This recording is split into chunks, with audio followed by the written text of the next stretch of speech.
магична сцена за Илија Илиевски. Здраво Иле, добре ни дојде. Илија е член на Театар Комедија, еден од оние кои што беа главни носители на преубавата представа Проклетството на Скотија, што ја видовме на крајот од декември. Се снимаме на почетокот од 2022 година. Си посакуваме, ево го и Жаре тука да му е... Пиеш нешто, дечко, одурено? Дечко во части, ако части дечко. Да си честитаме нова година сите тука и да си посакаме успешна година да имаме со многу представи, со многу премиери и без проблеми здравствени. Да. Се надевам дека кога што заврши минатата година, оваа ќе почне многу поубаво, малку по-лесно. Ќе се оправам малце. Кога кажавме без проблеми здравствени, ти навистина имаш здравствен проблем. После премиера на Вардарски пастови при крај на годината се повреди твојата кичма, не знам како. Па 50 представи имаме пастови, тоа не беше премиера на пастови, не беше 52-та, трета. А после го? 102-та. 102-та трета, да или? Пастови. 100 имавме? Да. Ме подсет. Да, беше склоп на околности, имавме тежок период каде што брзавме да стигнеме со премиерата. Многу представи ни дојдоа и ете се случи така мала повреда на кичмата, мала, да речеме. Не е страшна, толку многу, ама треба време за да се опорам. Ама ќе биде добро. А тоа се случи после представата? После представата пастови нешто ми се случило. Некако сум се повредил и тоа е. Од преоптовареност, од преголем напор и Пред тоа да се случи, имавте премиера вие на Скотија, на Проклетството на Скотија, каде што можеби и тоа е дел од повредата, затоа што глумиш на колена на некој начин. Епа и тоа се сомневаме дека можеби е една од причините за повредата, дека токму тоа, на колена сум и правам доста работи, се качувам, се симнувам, скокам. И може и до тоа да не знаеме што е, ама се надам дека ќе помине за брзо, за може да играме, нели? Кога, еве, неколку години си примен во Театар Комедија, имаш одиграно многу представи. Жанровски, нормално комедијата е таа што те определила. Кажи ми, има некои представи каде што ти е така предизвик да глумиш или можеби сите улоги ти се подеднакво драги? Сите ми се драги заради различни работи. Пример, оваа нова представа Клетвата на Скотија ми се допаѓа затоа што имам поголема слобода дадена од режисерот да правам што сакам. Во име, например, ми се допаѓаше емоцијата на ликот кој што го играв. Во Хармс ми се допаѓаше целата тежина што ја носеше самиот лик, с цела негова биографија. И секогаш си наоѓам некои такви работи што ми се интересни, да ги надоградувам понатака и таа представа конкретно ради тоа ќе ми се допадне. Така, си се врзувам со нешто за ликот. Иле ти си, да речеме, на некој начин пораснат во театар, твоите и мајката и таткото беа вработени во драмски театар и ти некако си пораснат со театарот. Како одеше твоето детство, како ти лесно се определи за актерската професија, да речеме, на некој начин? Конкретно за актерството не се определив баш лесно, повеќе ме влечело режија од секогаш. Но склоп на околности, тогаш имаше приемни за актери, па после имав можности да бирам дали бидам актер и режисер и си реков сум бил позади сцената, да бидам и на сцената, да осетам како е. Може ќе бидам режисер за некој време, ќе видиме, не се знае. Тоа се уште ме влече сепак. А кажи, како мало одеше редовно на представите во драмски театар, те носеа твоите? Да, цело време. И да не ме носе, јас се доаѓав. Тоа, да, повеќе време бевме таму, отколку дома, бидејќи, нели, двајцата се вработени таму. И тоа место чувствувам се уште, драмски го чувствувам како дома кој ќе се доам. Ги гледаше сите представи, сите актери, ги знаеше репликите, можеби? Да. Имаше, дори играв во една представа, Платонов. Во режија на Димитар Станковски. Имав таа чест да го играм помладиот брат на, за мене тогаш Дац, беше звезда сега пред некое време. Игравме представа заедно и знаеш, тие работи едноставно не се веројатни. Колку години имаше кога прв пат стапна на сцена? 10 години, 11 дали, може и помалку. Но убаво искуство, да. Убаво искуство. На школа, како ти одеа македонски јазик? Може би повеќе или помалку во однос на останатите? Со македонски јазик, не знам, Цело време има проблеми дури и на факултет. Мислам дека многу повеќе очекува од мене, од тоа што ми го давав, не знам, некоја моја незаинтересираност. Воопшто за школата, не знам, такво дете бев. Но кога дојде, ете, да излезам на сцена, да студирам актерска игра, се сменија тие работи. Тогаш веќе имав подобар однос со професорите во македонски. Ама основно и средно не ме сака баш најдобро. Не те сака, Да ги поздравам сите. А кажи ми, се спремаше со некој за приемен или беше сигурен дека ќе те примат? Се спремав со Дејан Лилич и спремав еден монолог сам. Сега да видам како е од искуството со Дејан и ето ми успеа, фала Дејан. Во генерацијата кои бевте актери што студиравте заедно? Бевме јас Никола Ацески од МНТ, Игор заборев сакал се презива Алек исто од МНТ. Па после правев пауза една година, па завршив со Жаре, со Атанас, со Жаре, со Атанас, почнеш зборам, со Жаре, со Тино, со Ева, со Емре. Со колегите од театар комедија. Да, после дете се не примија тука сите во театар комедија. Па добро е така кога сме као класа многу е поразлично, зашто има една сплотеност, тоа е многу битно, тоа се гледа и на сцена, полесно е за работа, ги знаеш луѓето, многу си поопуштен. Генерално сите сме тука генерацијски и се знаеме, сме се дружеле предходно, сме имале искуства заедно. Јас имав можност на Федел први, нели, конкурирав, па не успеав да влезам. Па потоа излезе Есра и продолжив таму. Ама се си има зашто, се си има причина. Видете, добра. Тино беше и додека студиравте главен? Главен, немало главен некој кај нас конкретно. Ама Тино си е Тино, јас Тино го знам и од основно, Тино си е таков цело време. Тино е истиот, се нема Тино кај да се појави, тој е главен, за тоа прашувам. Тоа е таа е фацата, тоа е човекот. Ти кажувам што од основно ми тек научев една година таму у Насава Лисича. И Тино беше тој кој што го гледам сега истиот, да нема смената. Кога почна театар комедија да функционира, тоа беше едно освежување на сцените во Скопје. Млада актерска екипа, релативно непознати за повеќето скопјани бевте. И уште со првата представа некако ја привлекоа публиката со представите како што следува се повеќе и повеќе, така што за неполна година стана број еден театар во Скопје, да не речеме и во Македонија. Публиката почна да се враќа во театарот нагло, благодарение на театар комедија, почна и во драмски театар и во МНТ да доаѓаат публика, но пак ќе кажам дека приматот го држеше театар комедија со продадени сите карти за сите представи, каде што вие актерите, да речам, секој ден бевте на сцена и секој ден игравте некоја нова улога.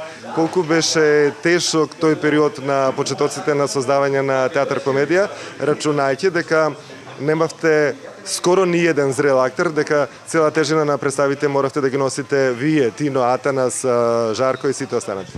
Па некако не го осетивме тој напор, затоа што веќе бевме во темпо од факултет.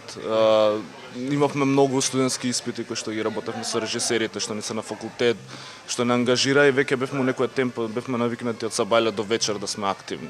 Значи не се случувало да идеме на предавања, па да идеме на проба, па да идеме на друга проба, па да идеме на проба за професионална представа. Значи 24 часа буквално сме во театар.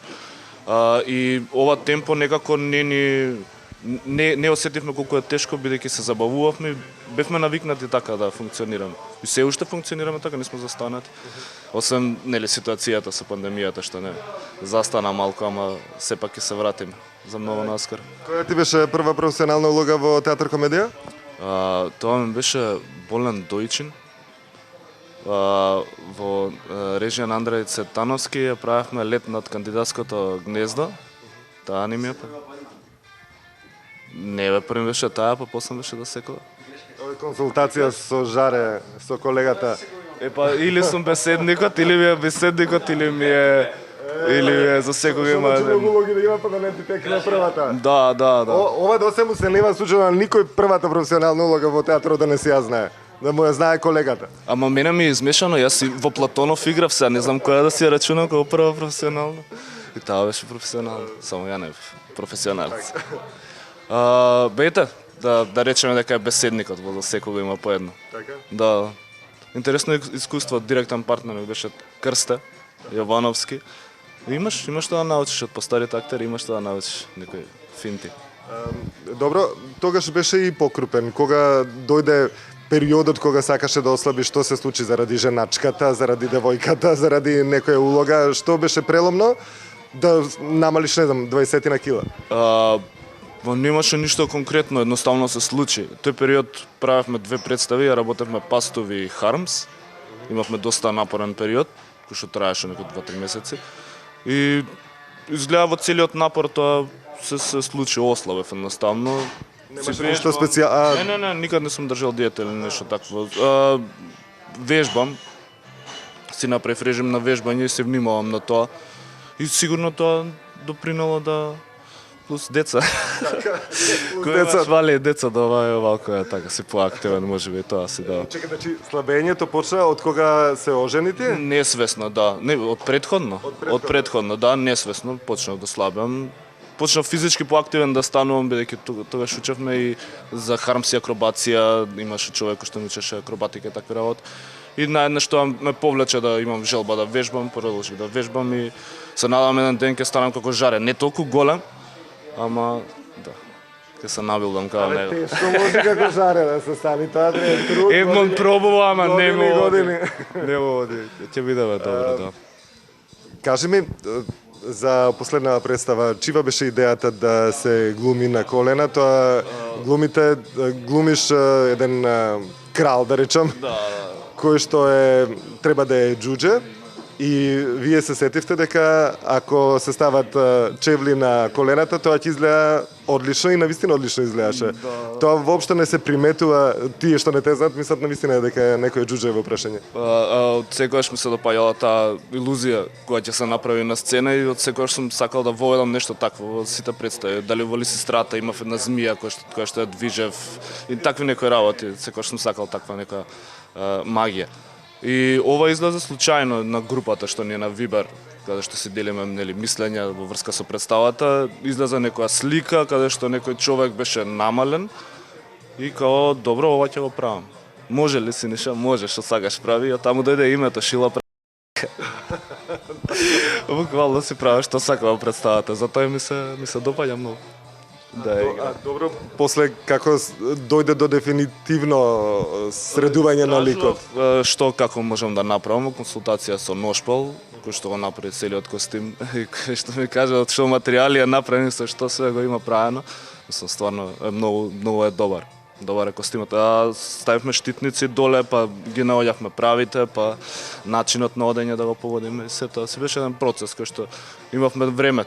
2 години ја правиме таа представа реално. Ја почнавме пред пандемијата, па ја продолживме пак ја прекинавме и така. И стигнавме до премиера сега дори. Ние како публика многу лесно го доживуваме движењето на Шила прави што сака, но колку време беше потребно за сето тоа да се изведе како што го гледаме ние, сите тие скокови, затоа што ти седнуваш на маса, долу си се спушташ најнормално како да е тоа толку лесно, а претпоставам ние ако пробаме сите ќе се испотепаме уште при првиот обид. Па ќе би биде проблем со колената, за тоа имам проблеми јас и со кишмата, сигурно е ради тоа. Па пробував дома. Најпред имам за децата што се такви сунгери што се местат тие коцките, сите што ги имаме што имаме деца.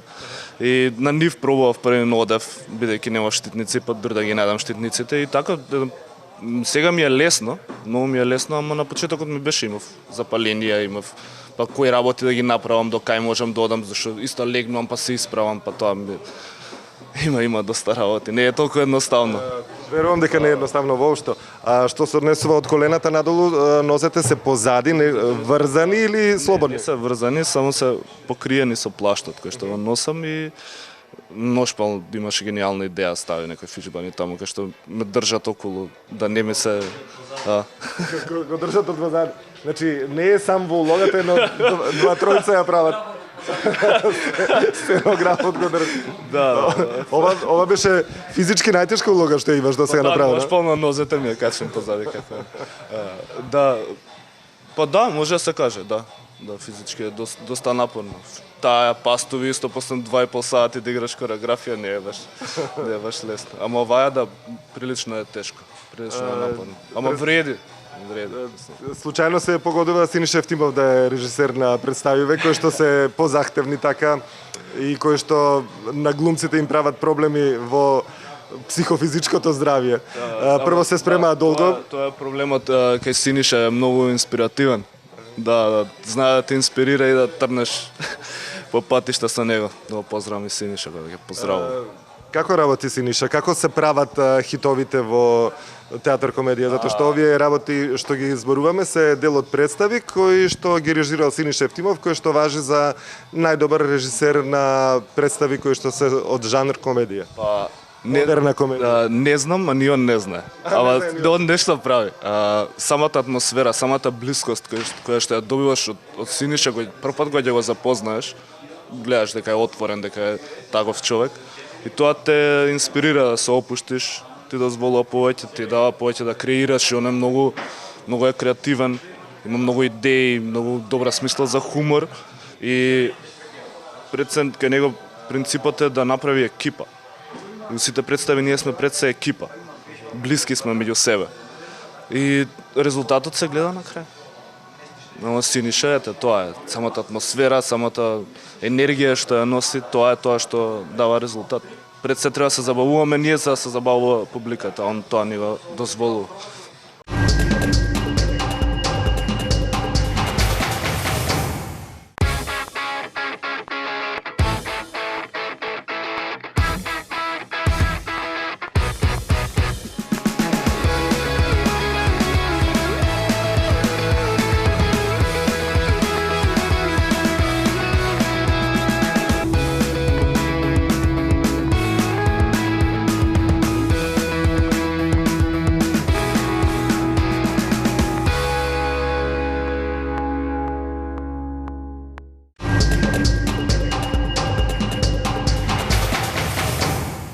Вака, пошто си одиграл, не знам, неколку улоги и главни и споредни, иако ова, без разлика што се води како споредна улога, можам да кажам дека подеднакво главна е како и главните улоги за Шила прави што сака.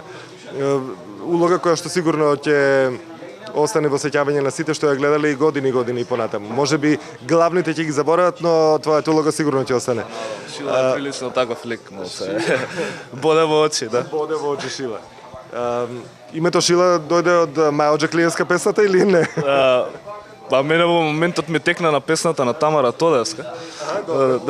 И од таму дојде. Зашто тоа е, вика, Синиша. Името му го сменивме неколку пати, значи ова му е 5-6 име. И како да се вика, Шила прави што сака. Зошто? Зашто прави што сака, ете. И стварно така исполни. Си остане, му залепи таман си.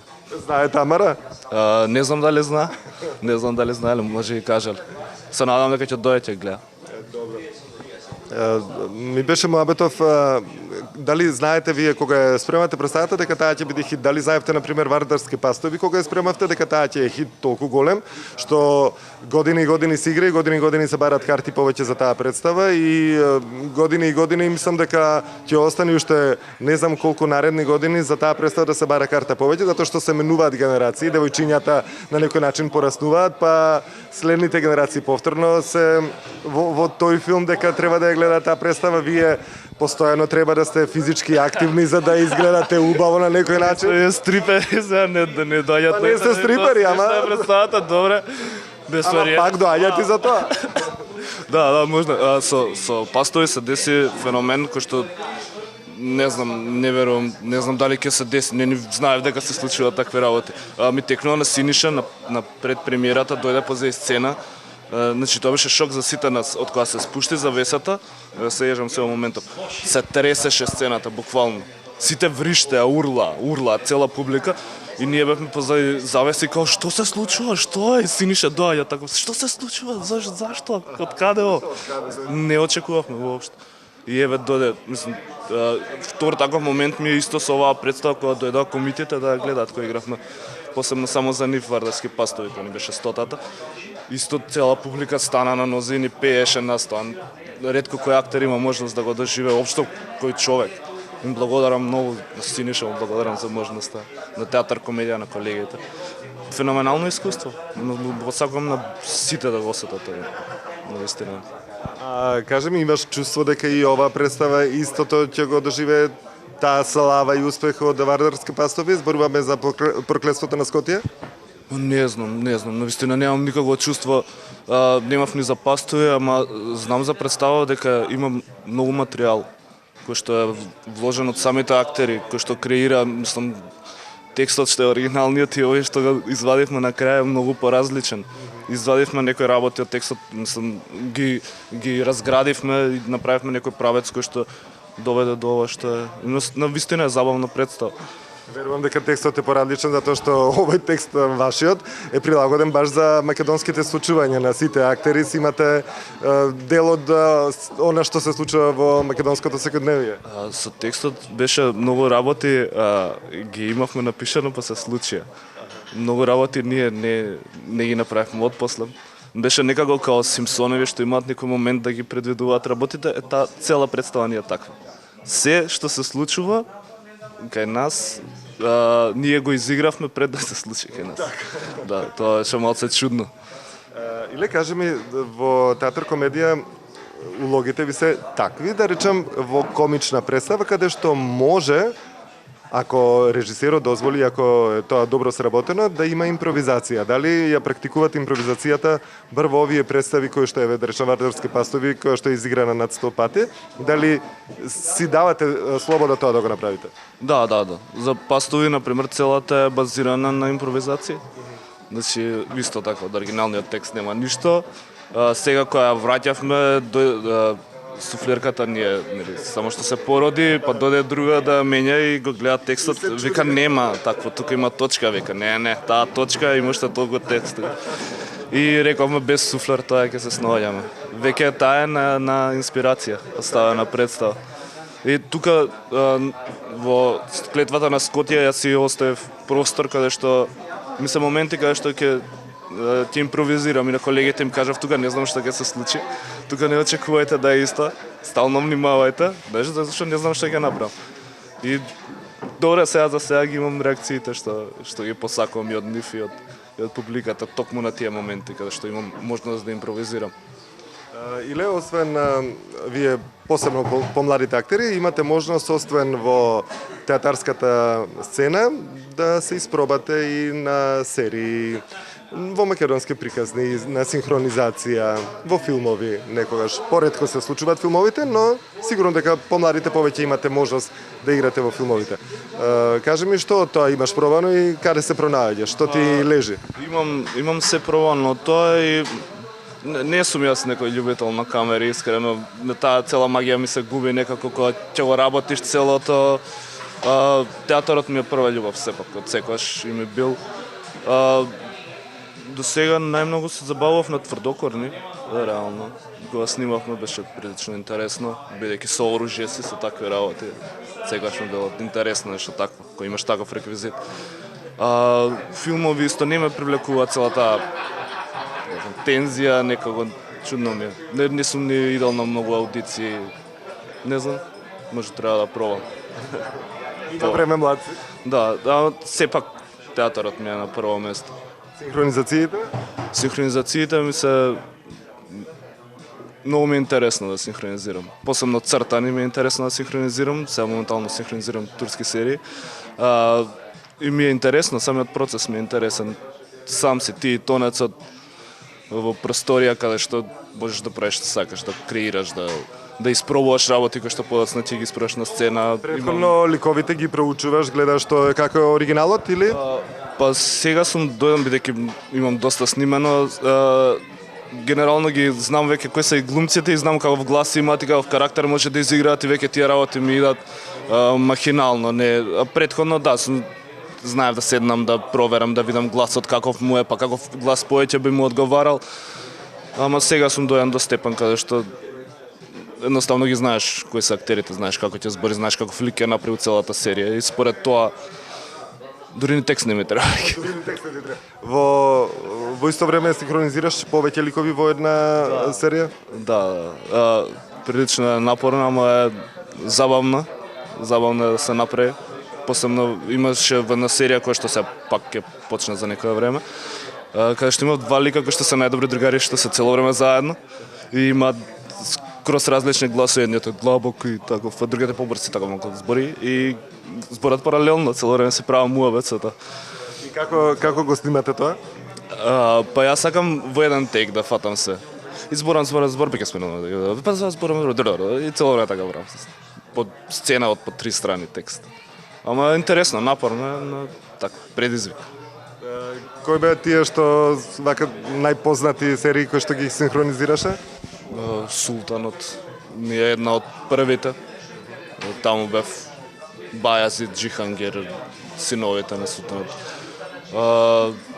Не знам, многу имам снимано, ја не знам кои се имињата, искрено да ти кажам дека... Не ги гледаш после? Не ги пратам сериите, не можам да ги пратам по 3 пати. Насловот што во текстот кој што читаме на турски, насловот кој што иде во емисијата на серијата е друг и не ги знам како се викаат сериите. Не знам колку има снимано, ама Султанот е дефинитивно една од најјаките. Уопшто. И Долина на волците, втора. Барем за мене. Приватниот живот колку е лесен за партнерот на глумецот?